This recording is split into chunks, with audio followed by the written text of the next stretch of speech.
grasping the truth, or if we don't want to be so absolutist here, grasping anything that leads to the direct revelation of truth within is tricky, because the truth is like a quicksilver. It cannot be grasped. It's the hope of the mind. So abandon that hope of the mind. Instead, become a cupful like. So replace the grasping with containing. It's a different attitude, no? One attitude is to try to get something, and another one is just being in that cupful like.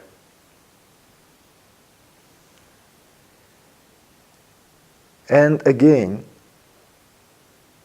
not everything has to make sense immediately, right now, but it will begin making sense at the right time, when the time is right. And find also fun in that as well.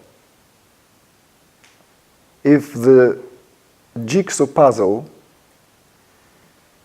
was in completing the picture, they would have sold them monolithic.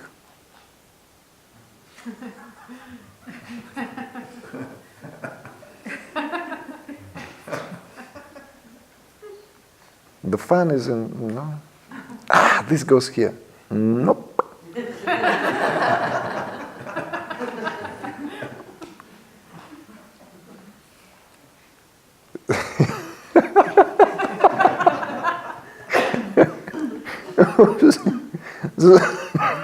Sorry. And it's just, we have small children, so it's quite fresh, that's why.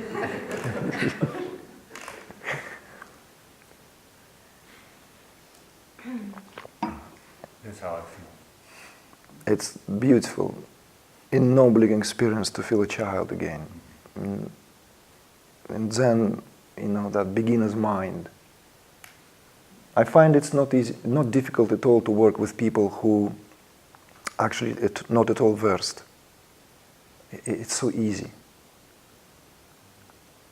And much harder to work with those who think they already know a lot. And they have that scholarly attitude. And a scholarly attitude comes always with, okay, show us what you got. Unless, of course, that scholar is tremendously also equipped with that humble attitude of being open to wonder. Because there's a difference between understanding things, intellectualizing about things, and being open to a state of wonder. There is even a whole path which we'll speak about that when we will respond to Mick's question and talk about the theme of devotion. When we'll talk about very different way to approach the divine, which has nothing to do with understanding. In fact, understanding is not even required. Not required. Mother doesn't need to understand why she loves her children. It's not required. What required is only love. Love, love, and more love. Understanding doesn't do anything there. It's always secondary. Still. So, have you now lost me by now? Not yet? Have you lost me or have I lost you? Because it's not... you're following? Great. And everyone else? Are we all okay to continue this? Are we? 15 minutes left, so just a little bit longer. At least just to give this theme of archetypal forms of energy, archetypal Shaktis, right? So when we said that they are at the basis of all what universe is, Therefore, these energies must be at the basis of our personality as a psychological setup. Is it not? I've asked you a question in turn. Does it make sense or not? Because there's only one world. well, if these archetypal energies are responsible, let's say, for the forces like electromagnetism, gravity, right? All other expressions which are the governing laws of the universe, wouldn't that make it natural that they will also be the foundational grounds of our psychology? Please contemplate on that before saying yes or no. Because this is important to understand and grasp that. This is where you also understand your connection to the whole from that perspective. Can you say it again? No, I never say things in the same way. So I cannot say it again, but I can say it differently. I don't understand. That's also fine. That's also fine. No, dear, it has nothing to do, don't take it personally. I've often asked to say things. Could you please repeat that? What did I just say? Do you think I keep track of what I'm saying? Wait a minute. Okay. All right. If your attention slashed or got sluggish, then you'll miss it. But my attention is not on what I'm saying. So it is very difficult for me to say it in exactly the same way, because I'm not a professor of philosophy at the university so-and-so. You see? And I'm saying that, acknowledging that that could be a limitation. So shall we try again? Let us give it another shot. So Nasruddin Afandi was riding a donkey.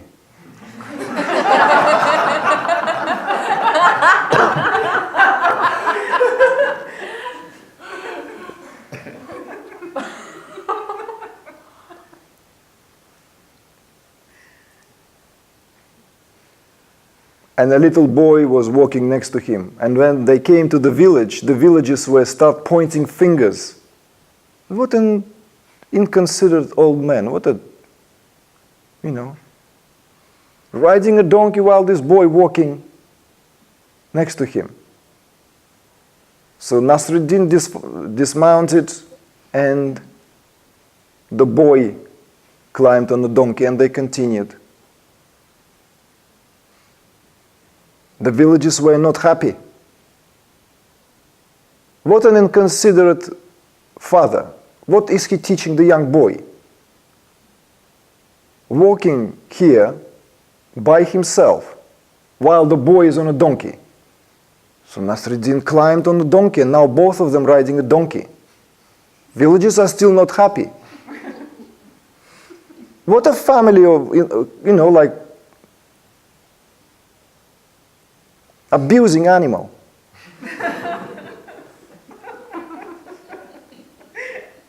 So they had to oblige. They didn't want to upset the villagers. So they dismounted the donkey and they put the donkey on. No, sorry, they start walking with the donkey next to them. People still point the fingers. These two are idiots. The donkey is walking free and they're walking.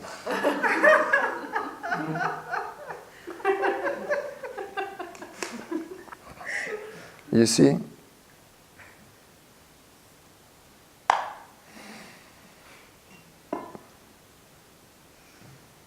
But I don't remember the end of the story. You got the essence. Even when they carried the donkey on their backs, still the villagers were upset. One way or the other, whatever you do, it's not quite good enough. It has nothing to do with your question and nothing to do with my discourse. But this part I remembered.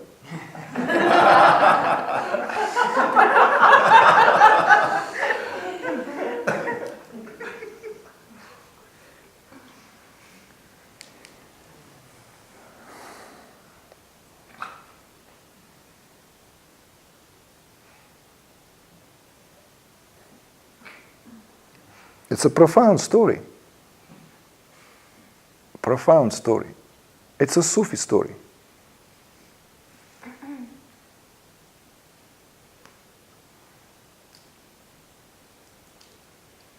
It's for you to draw the wisdom from this story.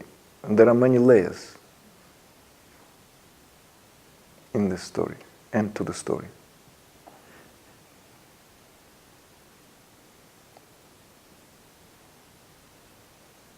But the part that you felt like you missed is simply a question that I've asked all of you. That if the foundational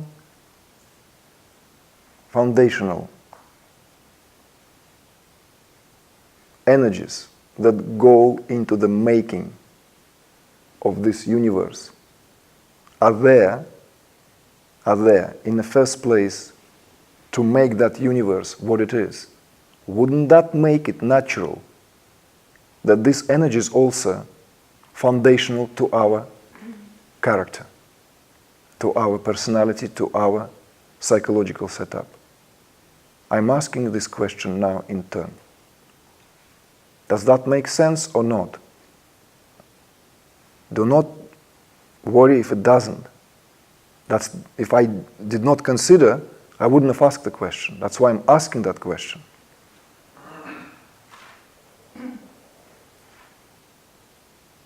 If behind every law there is a certain expressive potentiality of awareness exemplified in a particular Shakti. You don't like the term Shakti? Goddess. You don't like the term goddess? Impulse of creative intelligence. You don't like the term impulse of creative intelligence? Let's go and find something in Wikipedia that will suit the discourse. Like Kali, for instance, stands for that what is entire universe in terms of its fundamental laws. It is Kali rules space and time and electromagnetism. So that all I'm asking you, just simply to see whether you have followed and whether this does make sense or not, because don't look around, look at me. Don't worry how you are being perceived, it's irrelevant now. How you perceive what I'm saying is more important than how you are being perceived. I'll give you very good advice after this to all of you in relation to not giving a hoot how you are being perceived. Right now I want you to connect to what I'm saying because you've asked me to, because you don't understand and I'm speaking to you.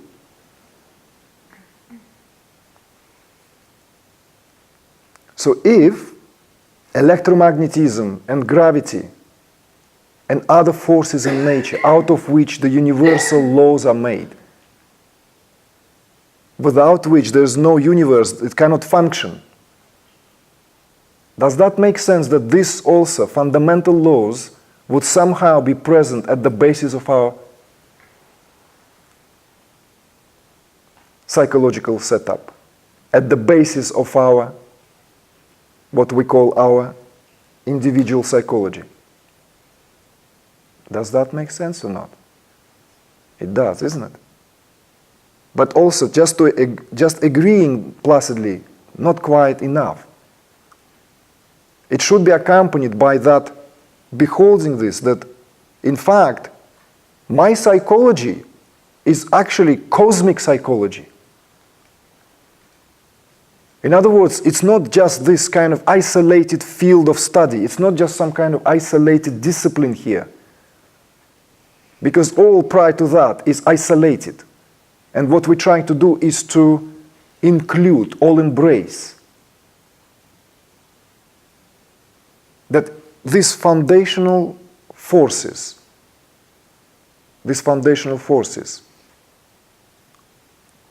are governed by these archetypal energies. And these same archetypal energies also at the foundation of our personality. Isn't that a revelation? It should be a revelation. If it's not, it should be a revelation. Or at least it should be some kind of, wait a minute, am I fully understanding that, or I'm just agreeing that I'm understanding? We connect now, we connect the macrocosmos with the microcosmos. We connect now the entire universe with what we are here, even with all our idiosyncrasies. Therefore, I ask you repeatedly, and therefore I'm so willing to go over it again. Anyone else who is missed to this point? I'll look again in my notes and we will come up with something other than Nasruddin. I love you, but I'm a bit scared to ask. Because you said that You have 3 minutes. the personality, just now, you just said that our psychology is cosmic, the basis of our personality. But then you said before about Tantra not really being bothered about our personality. That's my job. That's my job, to say one thing and then the other thing. And it is your job to make sense out of it. Then you present this, and then it becomes my job to make sure that you understand it in the right way. So it's all fine. Don't go to the point now. Don't go in, become like, don't search your mind to get confused, because it already likes to do that. Stay in the picture. This is why sometimes writing is actually not helpful, because you are keeping your attention to that. Yes, if you have that habit, some of you went through the universities and it's a second nature, you can do that. The discourse is not being missed. But if your attention goes into putting it down, you're actually missing what I'm saying. So don't go now and start splitting the hairs that I said that Tantra is not interested in personality. When did I say that? I never said that. We have it on camera. But writing it down, it will make it like, oh, he said that. We used to have quote cards that would attribute me quotes I never said. Because it would come not from recorded versions, it would come from notebooks.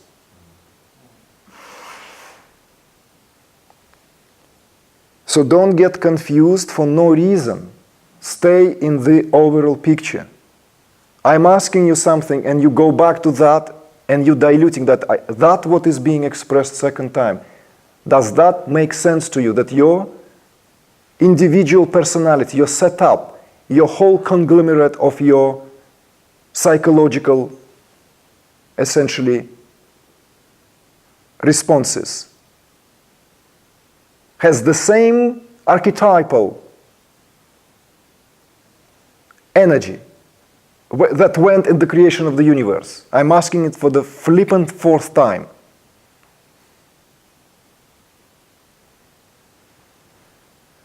Does it or does it not? So please don't agree with me. It doesn't. You're agreeing, but it doesn't. And I feel it in the field. Contemplate on that. That's your homework. And then you will begin to understand the connection. This connection is not even something that you need to have as wireless or ADSL. There is no such thing as your personality other than these archetypal energies. Didn't I say in the earlier discourses that's another way to how work with the ego?